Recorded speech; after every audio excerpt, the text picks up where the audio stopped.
the Nature Conservancy has generated over $39 billion in funding at state and local levels for protection of natural resources. She, prior to joining the Nature Conservancy, had a career in politics and the media. She might talk about that today, I'm not sure. But she holds a master's degree in political science from the University of Nevada, Las Vegas, and a bachelor's degree in communication from California State University, Fullerton. And we've had, since meeting Hazel, I've had really interesting conversations with her about, being a woman of color in the conservation space and how she's been a leader on that front as well. So I just think she is an amazing personal and professional background, and I'm really delighted that y'all get to hear from her today. So similar to yesterday, just please keep your microphones muted, and then during the question and answer period, you'll be able to either unmute or type a question in the chat for that period. But so without further ado, Hazel, we would love to hear from you, and thank you so much for joining us today. Laura, thank you. It's wonderful to be here today, and hello, everyone. I want to share a little bit of my work at the Nature Conservancy with you. And in some ways, I was telling Laura, I'm choosing a more provocative route today to share with you about how I focus a lot of my work at the Conservancy with working with to move Republicans in Congress. But first, I want to share my personal political journey. June 5th, 1977, I'm a young child, 6 years old. I awoke in the early morning dawn, and I remember it like it was this morning. My parents were in the family room. They were huddled in front of the radio in our home in the Seychelles, a group of islands of the east coast of Africa. And I could feel their fear, as children often do, sensing and feeling first, even before words are spoken. Overnight, a coup d'etat erupted in my homeland, and it was the beginning of a one-party dictatorship. A dictatorship that weeded out intellectuals and opposition through murder, imprisonment, and forced exile, which included my dad. The regime also initiated National Youth Service, a mandated political indoctrination camp that I would have to attend from age 14 to 16, seeing my parents only once a month. So 3 years later, on September 13th, 1980, my family left our home, the place of my birth, the place that I loved very much. And we did land in the vast desert of Las Vegas, Nevada, strangers in a strange land. I might as well have landed on the moon that day. It's quite a difference between the desert and an island. And thus my journey began from the Seychelles to my current role as Director of Global Conservation Campaigns at the Nature Conservancy, where I focus on advocacy to generate funding for policy and conserve our natural world, but also work on addressing climate change. So I had early lessons in life that who's in power matters, and policy and decisions can and do personally affect and impact your life, my life. But I also understand the complexity of politics and policy. You see, my father belonged to the Socialist Party that took over by force, but he broke with them before the coup d'etat. But Dad remained a staunch socialist.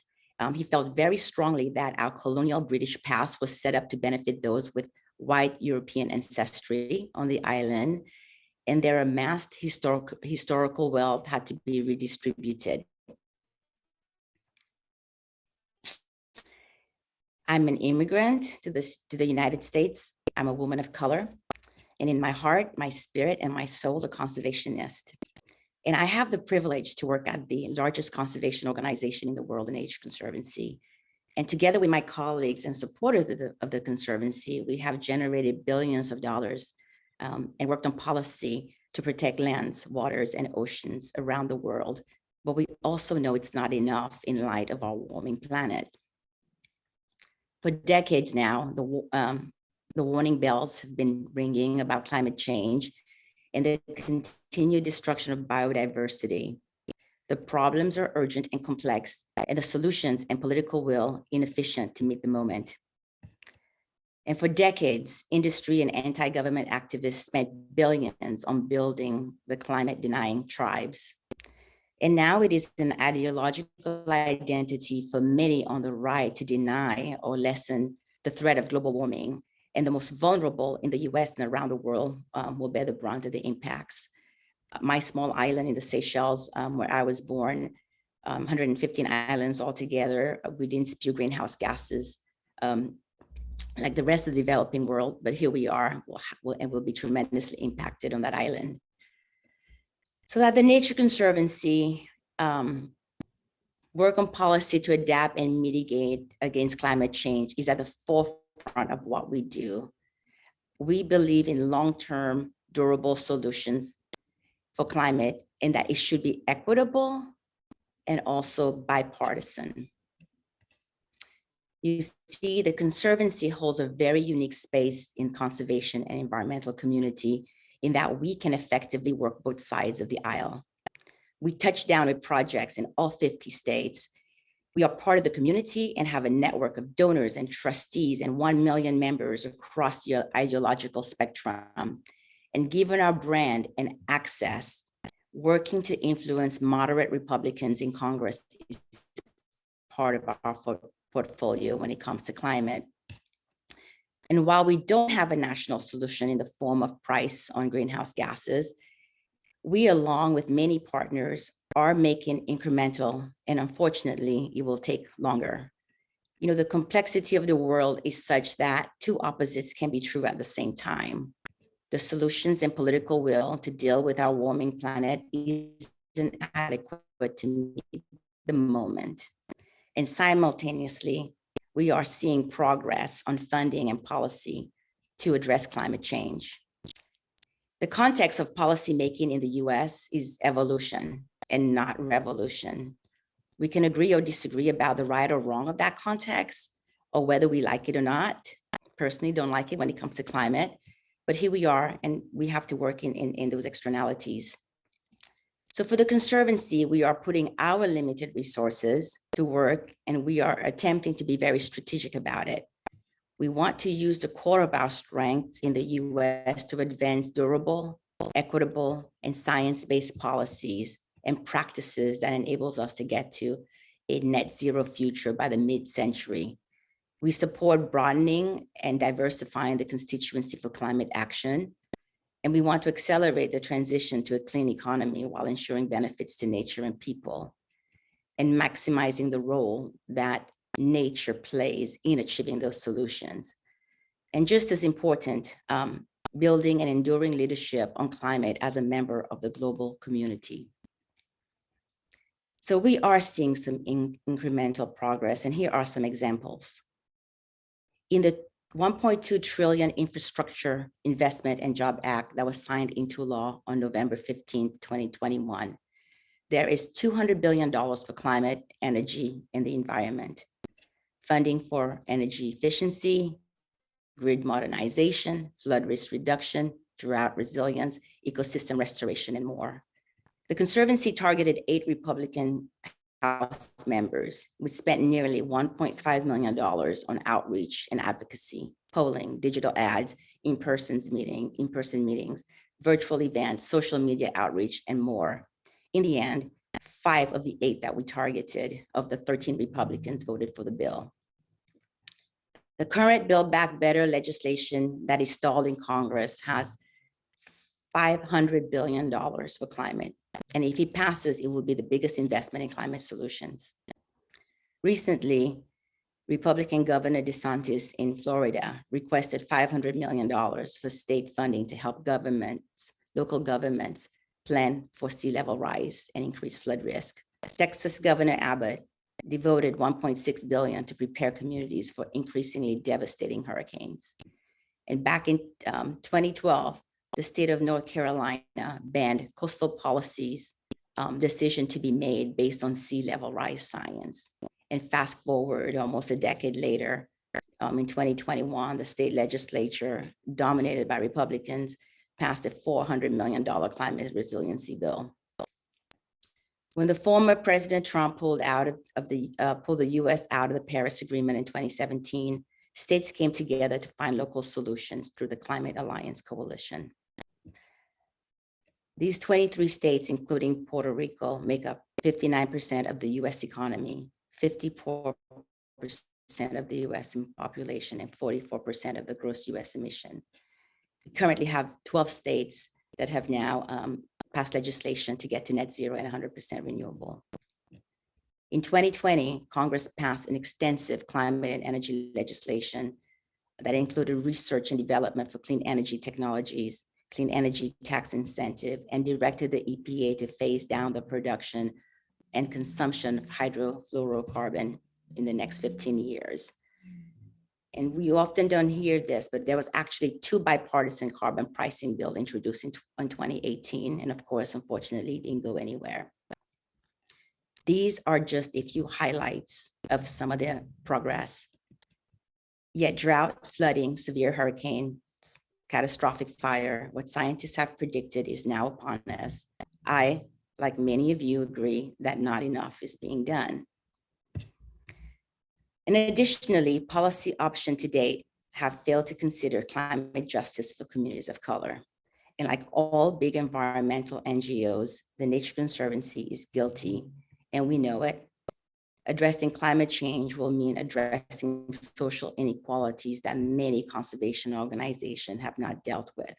Yet poll after poll shows widespread support for policy solutions from communities of color to address climate change.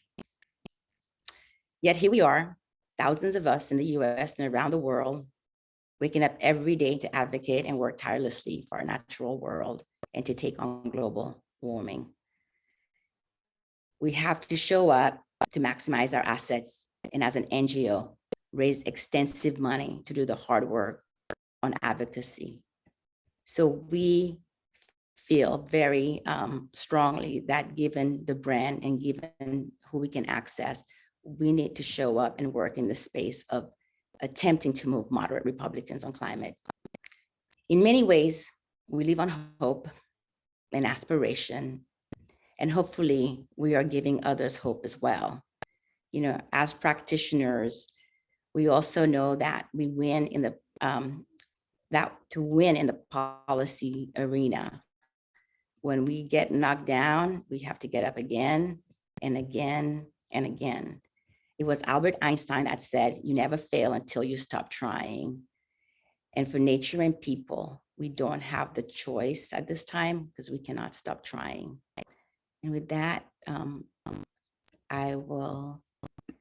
we can have a conversation. I would love to hear your feedback and if you have any questions.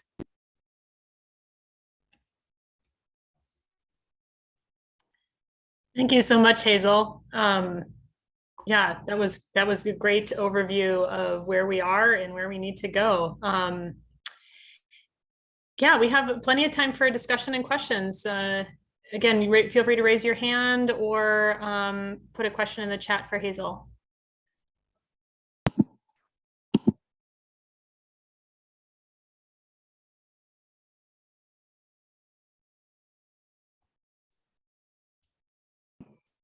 Well, I have a question for you. I mean, given the mandate of the Nature Conservancy that you talked about, which is to work in a bipartisan way and to work across the aisle, you know, in your tenure, you know, obviously the political landscape of the United States has changed, and you know, everyone is talking about how it's become more polarized. How has that affected the way that you do your work? And you know, what strategies have you found for trying to navigate that polarization that might be different now than they were 10 years ago or 15 years ago? Thank you, Laura. Well, a big reason why we work in the bipartisan way is because we have a lot of a diverse board, a diverse constituency that are donors to the Nature Conservancy that allows us to really step into this space because we can access what we call key influencers to help us move bills. What has changed tremendously I've been at the Conservancy for 20 years is when I say moderate Republicans, it has narrowed tremendously, right? We do Republican outreach, but we don't outreach to all of the Republicans, right? There are only a number of Republicans that we feel comfortable with spending our money to try to get them to vote the way we want. So the landscape has shrunk tremendously in the polarization and the people that are getting elected. Thanks. I see a couple of questions in the chat. So one is, how does the Nature Conservancy work with the private sector to advance your mission? Yeah, so we have International Finance and Markets right now, a new shop that houses our carbon market work as well as our work with corporate America. I will just tell you that I'm not well versed on that side of on that body of work, but we have over the years, have relationship with different companies to attempt to make them look at ecosystem services in terms of their bottom line.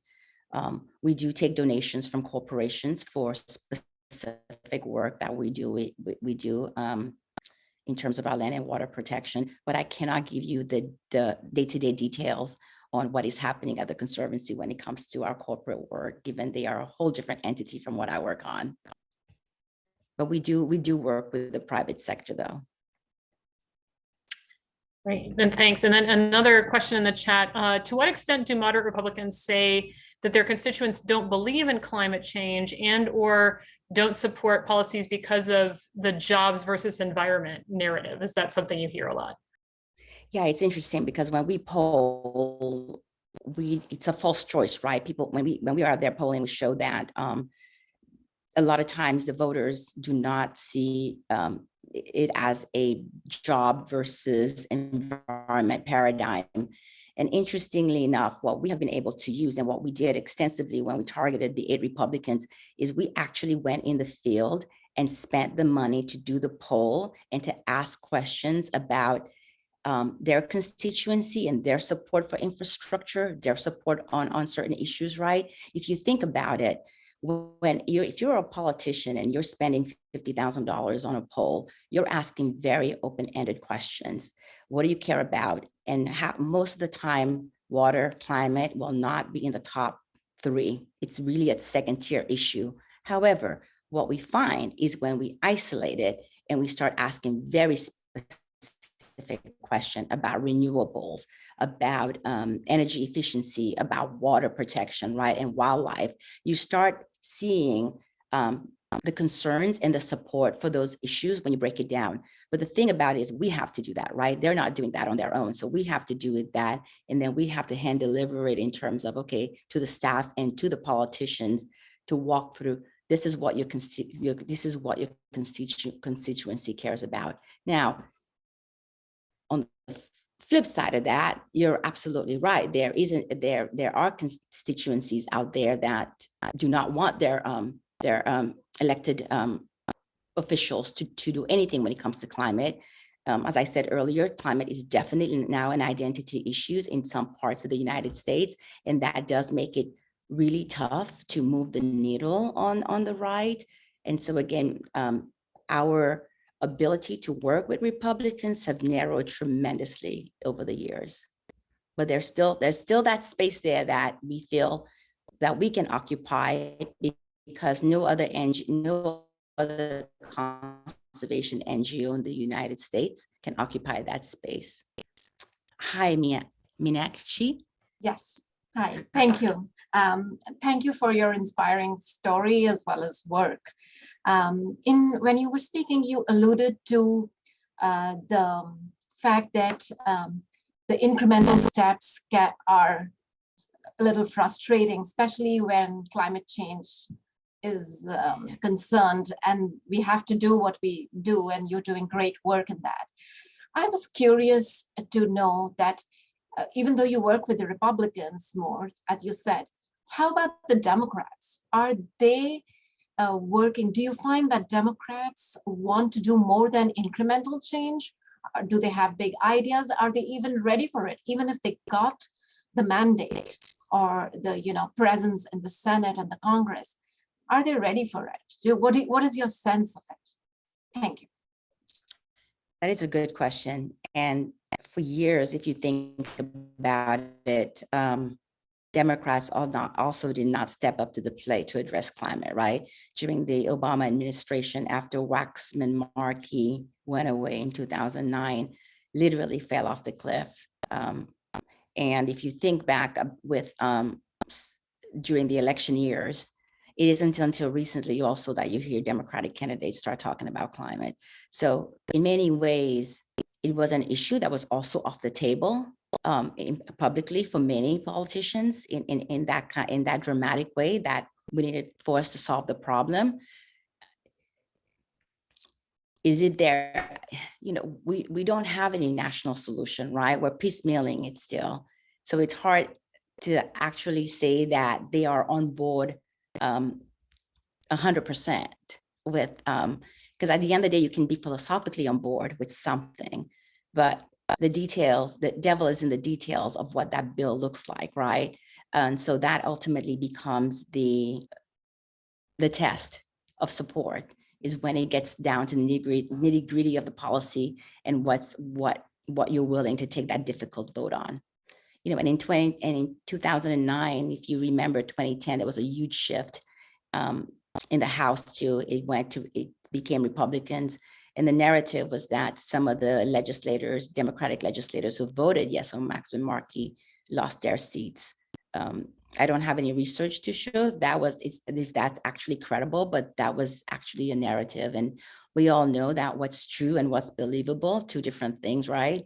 So it became a problem with some folks back then. There's a couple of questions in the chat. So one is from John. How does Nature Conservancy implement justice, or I think referring to environmental justice concerns, in its day-to-day operations? What does that look like? John, that's a really good question. And like a lot of NGOs, that we have been working on DIJ issues for a long time, in the workspace in terms of people that work at the Conservancy, still inadequate in many ways. The representation is not there. And post George Floyd, like everywhere else, many places in America, the day of reckoning, right? How do we speed up the pace of the work that we do in an equitable way? So it looks different in different ways. In terms of the policy work right now, for us, when it comes to climate, we want to understand impacts on communities, right? If we're going to support a bill, what we have not done before, we have always looked at that bill in the lens of, can we pass it politically? And haven't really thought about it in terms, and pass it politically, meaning there are benefits to the natural world. But increasingly over the past decade, and especially now, we're asking the question, what are the impact on people, but also now, not just impact on people, but impact on different communities. And that's a whole different, these are questions that we never asked before. These are research that we need to dive into. And this is what we're building. We're nowhere there in terms of, I would say, every single state in America, some way, somehow works on state policy as well as federal policies. And we have places in the United States like Washington and New York that really think about impacts on communities. California, when we're working on a bond measure, right, there's specific language that says, local governments and how to access, when you access this money, you have to present in your project plan how it impacts diverse communities. So it varies differently in different places, but are we there yet in terms of having a total lens on equity at all times? I would say no. Oh, and then I have my chat up now, Laura. So, many states biomass is still considered carbon neutral. So Jonathan, I do not work on biomass. We have over 4,000 employees at the Nature Conservancy that do different bodies of work, and mine does not consist of biomass. So I cannot speak to it in any kind of intelligent way, I'm afraid.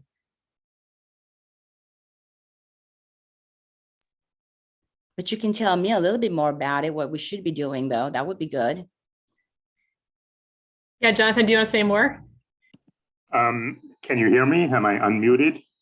Yes, Okay. I can hear you. Well, in Massachusetts, we've had quite an issue over biomass because the state defines biomass as carbon neutral and subsidizes biomass, which means basically cutting primary forests.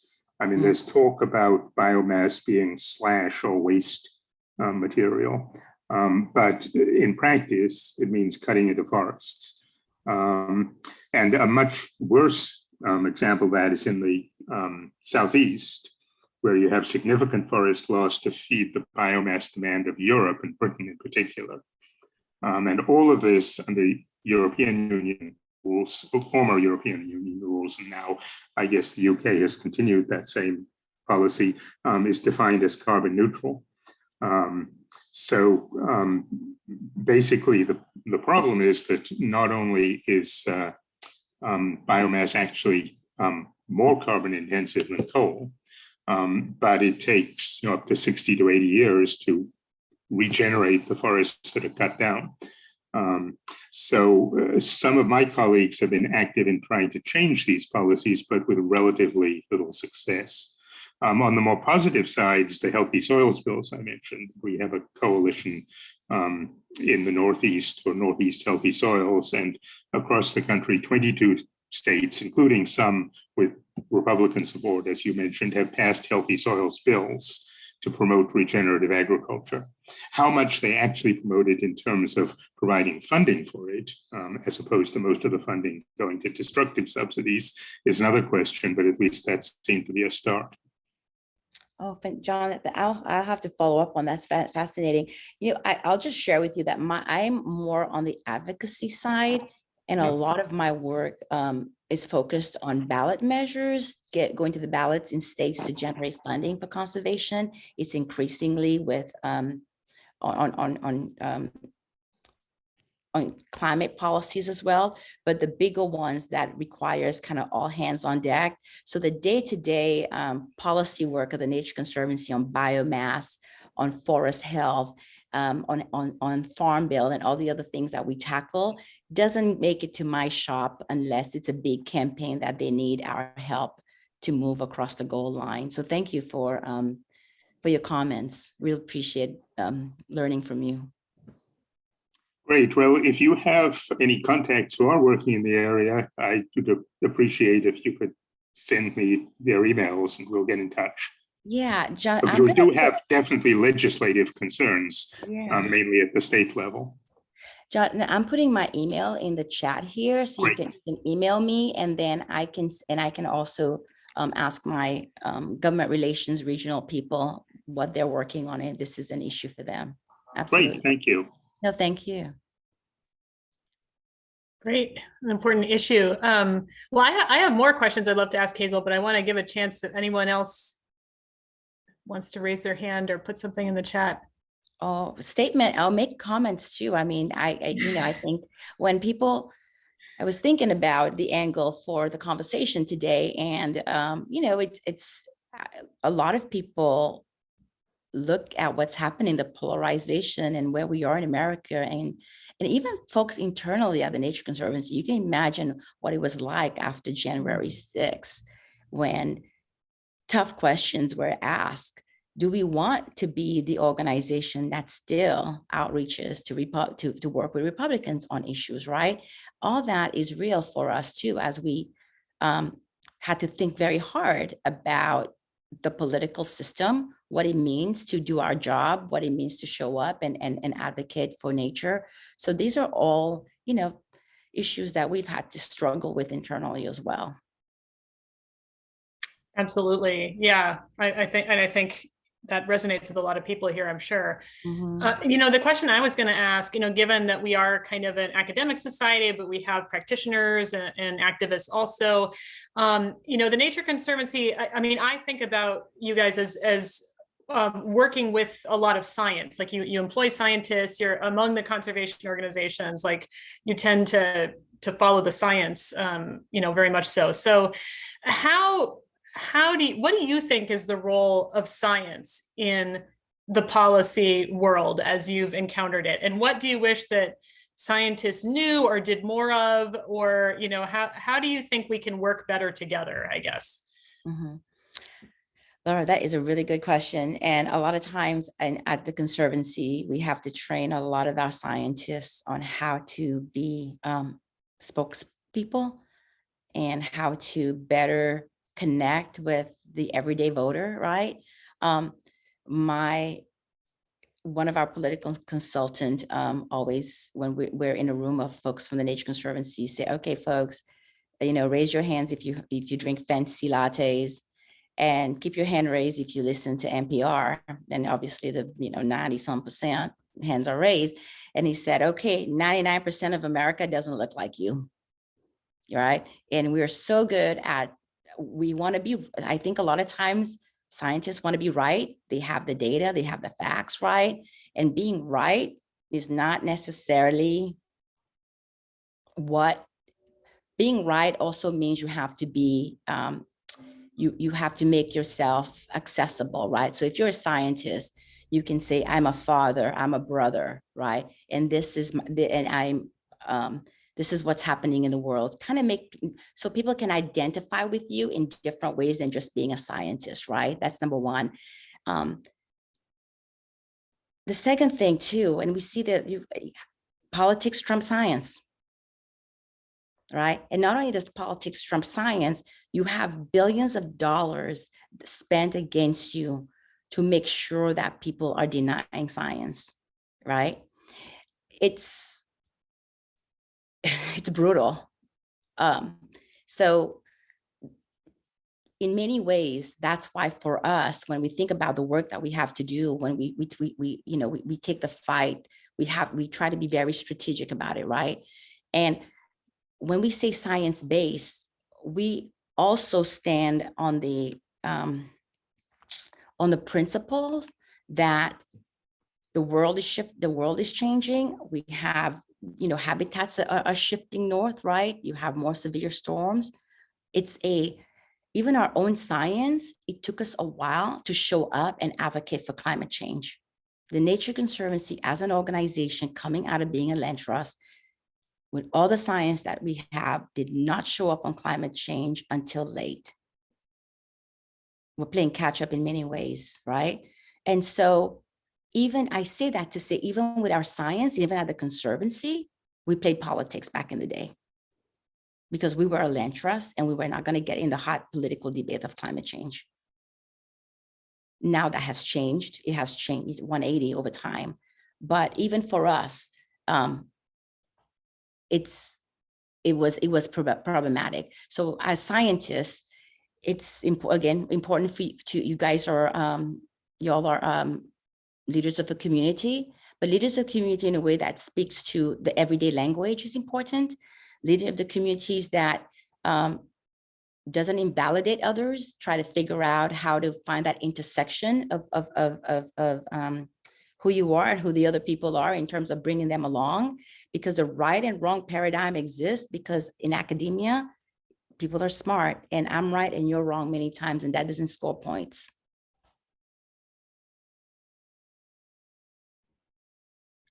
Yeah, thanks. And John put in the chat asking, how do you work with other NGOs around legislation? Yeah, we work, we have our own in-house advocacy body of experts that that works on issues. In addition to that, we oftentimes belong in coalitions with Union of Concerned Scientists, with sportsmen's group, with civil rights group, just depending on the issue. But we definitely work in partnership with Sierra Club, right? It just depends on the issue. But we show up in coalition as coalition members in many of the work that we do, both at the state and federal level. It's something else to recognize, interestingly enough. Here's another thing. The Nature Conservancy is an old organization, right? I think we're 70 years old, if I'm not mistaken, in terms that we've been around for a long time. We've been around, and it was birthed from a place that was a land trust, and we had to protect land and buy land in places in America that are what you would say are red counties right now. So for years, the Conservancy didn't go around and say, oh, we're generating all this public funding to come and buy your land in your backyard. So our policy work has always been stealth. It's always been undercover in many ways. So a lot of times people are not aware that we are doing advocacy work, right? Because all that has changed again in the past 10 years, but we have such a deep history of doing things what I call under the cover of night at times because of where we have to work and where we were buying these lands, that we still kind of have some issues still, you can imagine internally about how we show up, how vociferous we are about the policy work that we do, and even how we put it on stage to donors as well, right? Because a lot of times you still get, I didn't know you guys lobby. Yes, we do. We've been doing it for years. It's just we don't wear it on our sleeve. So that's kind of the disconnect. And there's sort of a lack of congruency in some ways between how people see us and what we actually do. And it sounds like part of that was in some ways deliberate, right? Yeah, exactly. Yeah. Because of you're raising, millions of dollars to buy land, public dollars. You cannot not generate public funding if you want to protect lands and waters. There's not enough private capital to do that. Mm-hmm. Oh, interesting. I'm also, we've been talking about environmental justice and engaging communities and having a voice in how issues are addressed in their own community. And I'm wondering about, cultural differences there too, because, at the very beginning of your talk, you said, the Nature Conservancy, we work in the policy realm, and that is about evolution, not revolution, right? And in the activist sphere, of course, a lot of folks are much more about revolution, so how do you navigate that divide about like what the vision is versus what's possible, or what's possible now versus 20 years in the future? How do you have those conversations? Laura, that's a really great question. And it happened on I-1631. I'm not sure. Is anybody here from Washington State? 2018, I-1631 was on the ballot. I-732 lost. Yes. David, are you from Washington? Yes, I am. Yeah. Yep. You remember then? Of course. Yeah, that was a big deal. Yeah. So I actually started working on climate change to go to the ballot in Washington in 2015,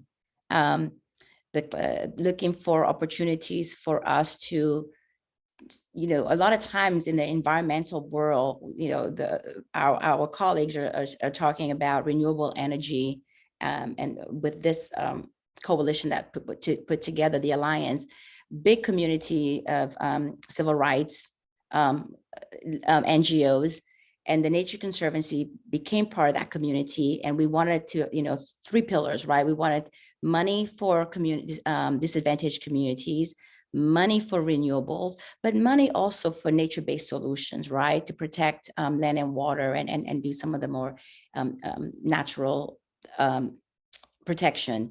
So we all sat at the table together, and absolutely, right? The folks on the ground, they had been working together for a long time, and they were talking about a movement. And I come in to work from a national perspective, and I have my eyes on the prize of, can we win here when we have to go up against industry, right? And our numbers do not look good.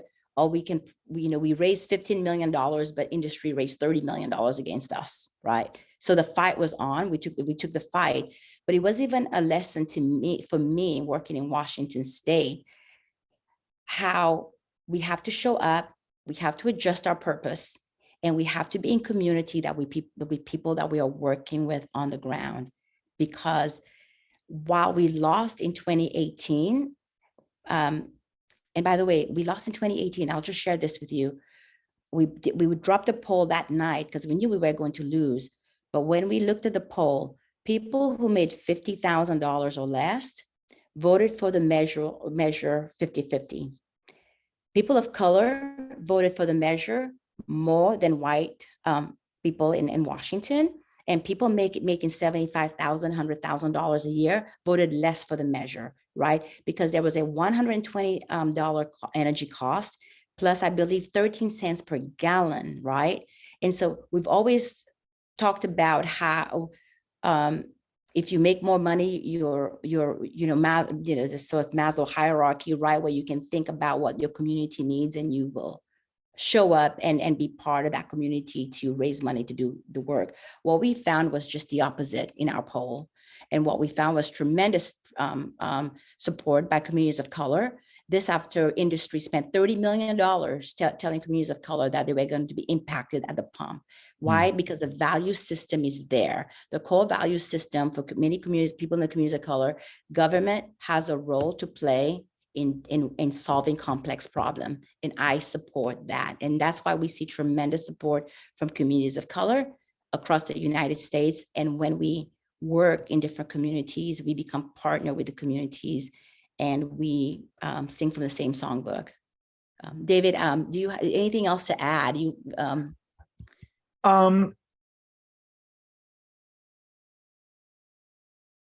Oh, you're on mute. You muted.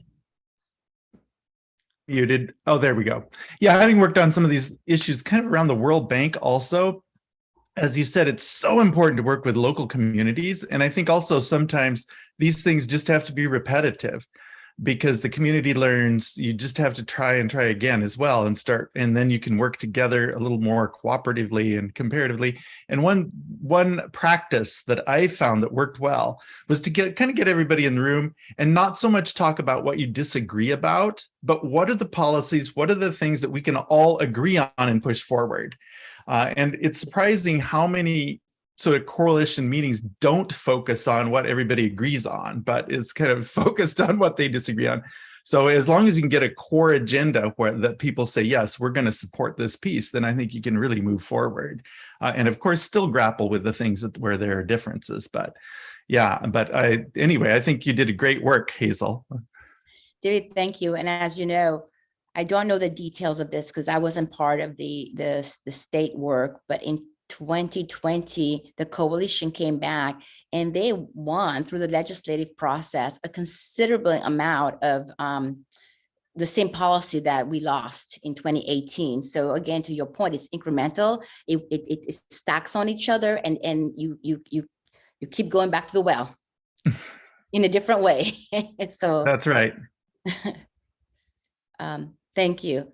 John, so the 3 pillars for I-1631, renewable energy, investment in disadvantaged communities, and investment in resiliency in forests and water, the nature-based solution stuff.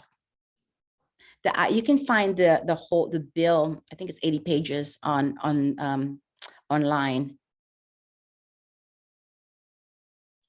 Hazel, I think that was a really important point you made that low-income folks and communities of color supported stronger environmental legislation, even if it would, it sounds like tax gasoline, and I don't know the details of the bill, because I think that this is still, I think since 2020, there's been a lot of conversation about it, but I think this is still a massive misconception in the conservation and environmental communities that, basically the wealthier you are, the more environmentally conscious you are, and that communities of color don't care about the environment, they're just interested in survival. And in fact, you're right, in poll after poll, the opposite is the case, that the people who care the least about the environment in the United States are actually wealthy white men, right? And that those are the folks that we often see running environmental and conservation organizations. So there's just a massive miscommunication there, and I think it results from not having those conversations across, traditional lines of people you tend to ally yourself with. So thanks for bringing that point up.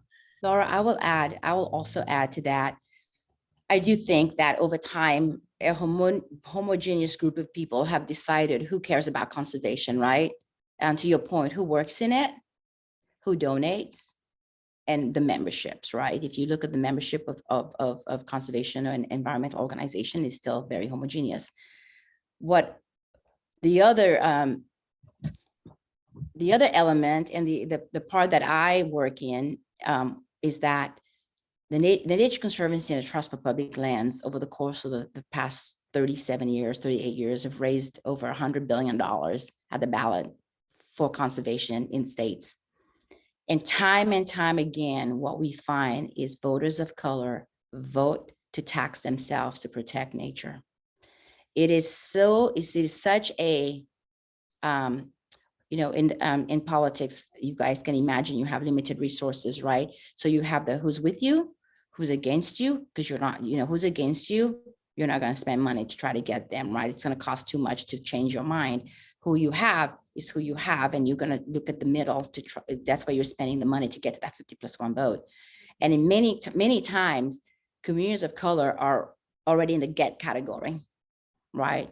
And so even for us to at times we've had to spend money on Hispanic radio and TV because we have to mobilize to make sure people turn out, because we need the vote because it's already there, right? We don't have to persuade, it's a mobilization technique. But what we find time and time again is communities of color vote overwhelmingly to protect nature. And if you look at the vote of the Black Caucus at the federal level, the Black Caucus as a unit has also voted overwhelmingly to support land and water conservation and environmental policies in the United States.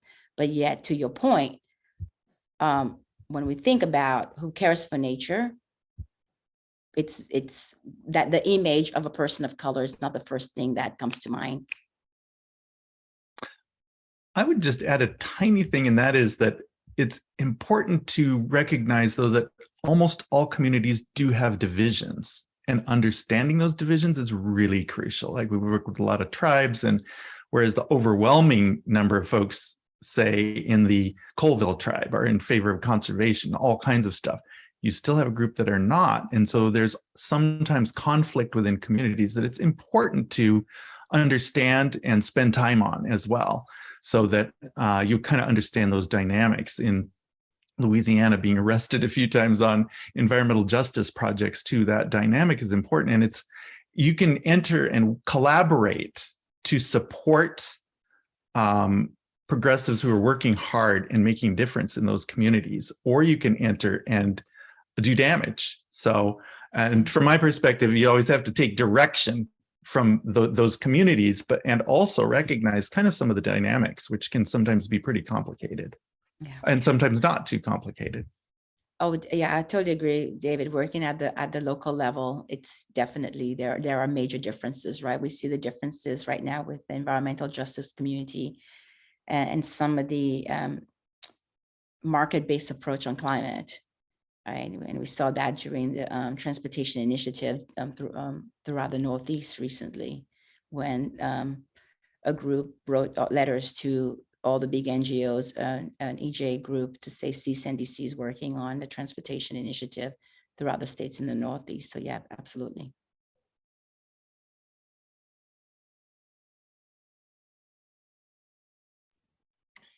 I'd like to invite anyone who hasn't been able to ask a question yet, or feel free to raise your hands or make an observation, something from your own experience.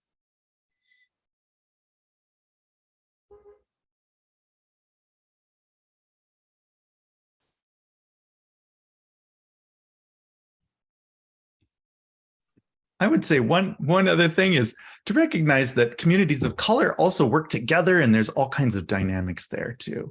And maybe you could talk about that a little bit, Hazel, because again, it's just spending a lot of time listening, I think, and understanding dynamics and things like that. It takes a lot of time, and it's really important to take that time, because otherwise entry is not as successful. Collaboration is not. And David, that's been the problem with the big NGO, right? Is not actually putting the time and building that trust. And in many ways, we saw that when the Nature Conservancy worked in Washington, and we were in it for the win, and the coalition partners were in it for the movement building and building that trust. And again, we had to shift our purpose, and we had to get there, and rightly so. So you're absolutely right. We have a lot to learn in how to show up in communities.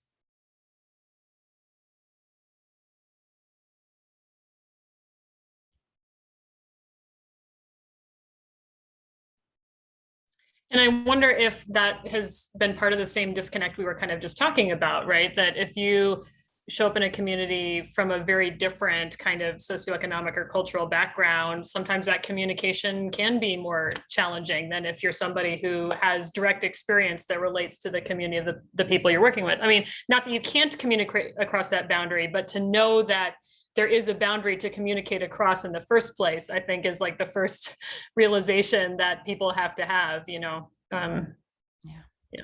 Yeah, that's a really good point, Laura. And yeah, I would also say that at the Conservancy for years, we didn't have people as part of our mission, right? It was just nature, nature, nature. So when we talked about policy options, we were driven at the state level by politicians when they say, okay, what's in it for my constituency, right? So a lot of times it's a negotiated outcome, but the idea of incorporating people in our mission hasn't been a thing except for the past 10 years. And you can imagine that was also controversial because you have you have a lot of folks that are nature for nature's sake, right? Nothing is ever easy. I guess that's why we all have jobs sometimes. Got a lot of problems to fix. Hazel, could you expand on that just a little bit? That's such a good point. I volunteered for a couple of years in the Philippines with the Philippine Rural Reconstruction Movement, and they were all about, yes, environment, development, health, all these things. A lot of environmental groups in Asia, Africa, and Latin America do not separate development, health from environment and everything else. And I think it's unusual and kind of troublesome that in the US we're very mission focused, and that's the way NGOs are organized. You should have a very tight, sharp mission, and that's it. So would you talk to that a little bit? So interestingly enough, I think this is where the privilege of the Nature Conservancy's DNA comes in, right? The privilege of the people who historically have worked and funded the Nature Conservancy that has looked at protecting nature as the holy grail and really are not interested in terms of policy impact on vulnerable communities, not until or impact on people in general. So we had to get to impact on people and now impact on vulnerable communities, right? And so for years, it was just about protecting that land for species, for habitat, and trying to keep people off the land. And that was a thing. And that was real for a long time. So again, it was about nature for nature's sake instead of nature for the benefits. Interestingly enough, I would say, David, our expansion into the global space, right? I think over the years, we've become a global organization working in 70 countries. So the shift to being people in nature happened because of that global work, because exactly what you said, when you show up in Latin America, in Africa, and in Asia, it's not about protecting land from people, right? It's about how it all works together. And in our own growth, we've incorporated that from our global work, which has been really great to see. Challenging, but making baby steps along the way. It's part of the mission statement now, and we're doing much better at it.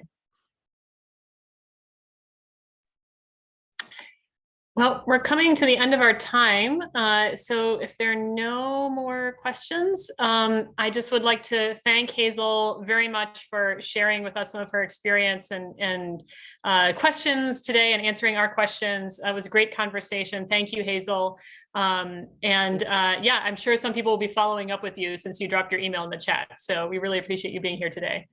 Please do. And thank you for your time. What a wonderful group of people. I really appreciate you. Have a wonderful day and a successful conference.